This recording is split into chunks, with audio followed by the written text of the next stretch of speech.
শখের দাম লাখ টাকা। একটা শখ পূরণ করতে গিয়ে আরেকটা শখ ভেঙে ফেললাম।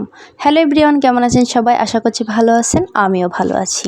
তো চলে আসলাম আরেকটা ছোট্ট মিনি ব্লগ নিয়ে। তো সকালবেলা ঘুম থেকে উঠে অনেক দিন ধরে গোছানো, অনেক যত্ন করে রাখা এই ছোট্ট মাটির ব্যাংকটি আমার ভেঙে ফেলতে হলো। ব্যাংকটা আমার এত তাড়াতাড়ি একদমই ভাঙার ইচ্ছা ছিল না, কিন্তু কিছু কিছু স্বপ্ন পূরণ করতে গেলে তো এই ছোট ছোট স্বপ্নগুলো ভাঙতেই হয়। আর কোন ইচ্ছা বা স্বপ্ন পূরণের জন্য আমার এতগুলো টাকার প্রয়োজন হলো, মাটির ব্যাংকটা ভাঙতে হলো, সেটা তো আপনাদের সাথে অবশ্যই শেয়ার করব। যাই হোক, এই মাটির ব্যাংকটা আমি প্রায় 2 বছর হয়নি, প্রায় 1.5 বছরের মতো আমি মাটির ব্যাংকে টাকা জমাচ্ছি।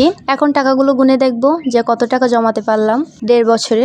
এর আগে আমি আরো একটা মাটির ব্যাংকে টাকা জমা করেছিলাম, তাতে হয়েছিল আমার 13,000 কত টাকা জানি হয়েছিল, ঠিক মনে নেই।